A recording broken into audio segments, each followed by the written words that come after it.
নমস্কার বন্ধুরা, আপনাদের সবাইকে জানাই আমার চ্যানেলে স্বাগত।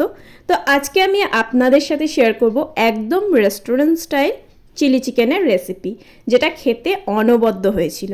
আর যদি আপনাদের আমার ভিডিওটা ভালো লেগে থাকে তাহলে অবশ্যই লাইক করে দেবেন আর আমার চ্যানেলটাকে সাবস্ক্রাইব করে দেবেন।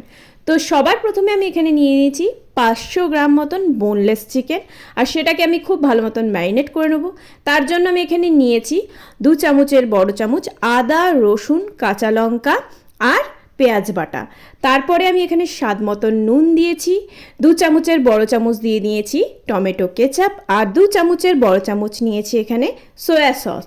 আর তারপরে আমি এখানে নিয়েছি 2 চামচের বড় চামচ কর্নফ্লাওয়ার, আর 1 চামচের বড় চামচ মতন নিয়েছি ময়দা। মানে কর্নফ্লাওয়ারের কোয়ান্টিটিটা ময়দার থেকে ডবল থাকবে। তারপরে এটাকে খুব ভালো মতন আমি মিক্স করে নিয়েছি। মিক্স করে নেবার পর আমি একটা জিনিস দিতে এখানে ভুলে গেছিলাম, যেটা আমি পরে দিয়েছি, সেটা হচ্ছে ব্ল্যাক পেপার পাউডার, গোলমরিচের গুঁড়ো। তারপরে আমি এটাকে খুব ভালো মতন মিক্স করে নিয়েছিলাম। তারপরে আমি এখানে দিয়ে দিয়েছিলাম 1 চামচ মতন সাদা তেল, এতে বাইন্ডিংটা খুব ভালো হয়। দেখুন এইভাবে ঠিক মিক্স করে নিয়ে এটাকে আমি রেখে দিয়েছিলাম 2 ঘন্টা মতন ফ্রিজে। ডিপ ফ্রিজে রাখিনি, ফ্রিজে রেখেছিলাম।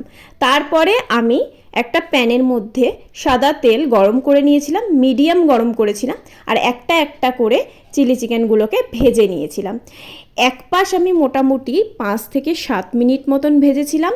5 থেকে 7 মিনিট মতন ভাজার পরে আমি ওপিট উল্টে আবারও 5 থেকে 7 মিনিট মতন ভেজে নিয়েছিলাম। খুব বেশি কড়া করে ভাজবেন না, নর্মাল ভাজবেন। আর ভেজে নেওয়ার পরে আমি একটা একটা করে আচ্ছা মতন তুলে নিয়েছিলাম প্যান থেকে, তুলে আমি সাইডে রেখে দিয়েছিলাম। তো বন্ধুরা, আপনাদের যদি এই ভিডিওটা ভালো লাগে তাহলে অবশ্যই কমেন্ট করবেন, কমেন্ট করে আমাকে জানাবেন আপনাদের কেমন লেগেছে। আমি সেই কমেন্টগুলো দেখব আর রিপ্লাইও দেব। তো দেখুন এখন অলমোস্ট এটা ভাজা হয়ে গেছে। এবার আমি প্যান থেকে তেল ছাড়িয়ে এগুলোকে সাইডে রেখে দেব। তারপরে আমি এই সেম প্যানের মধ্যেই একই তেলটা আমি একটু কমিয়ে নিয়েছিলাম, কারণ তেলটা একটু বেশি পরিমাণে ছিল। তো তেলটা হালকা কমিয়ে নিয়ে এর মধ্যে আমি দিয়ে দিয়েছিলাম গ্রিন চিলি আর রসুন আর আদা কুচি।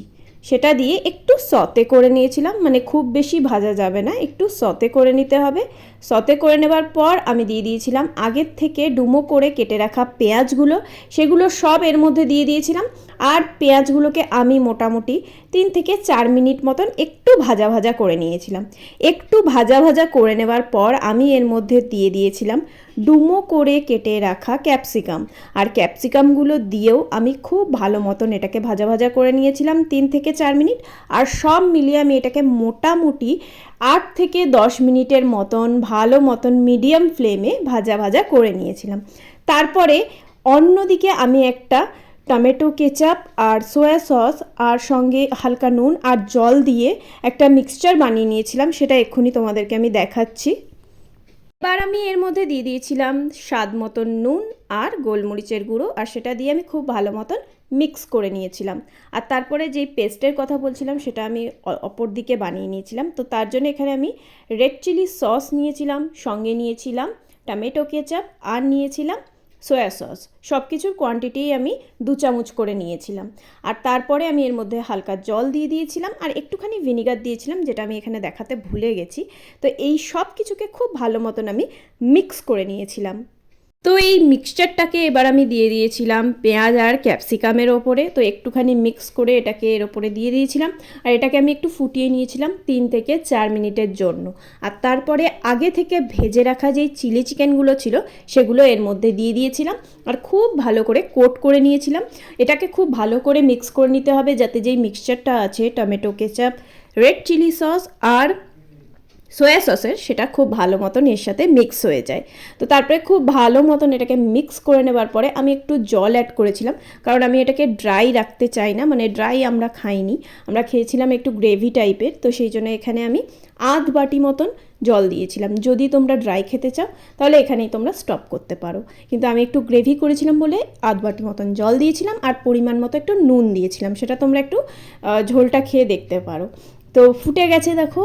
এবার আমি দিয়ে দিয়েছিলাম লাস্টে একটু আজিনা মটন, যেটা হচ্ছে একদমই অপশনাল। যদি তোমাদের প্রয়োজন না পড়ে তোমরা দেবে না, এটা একদম অপশনাল।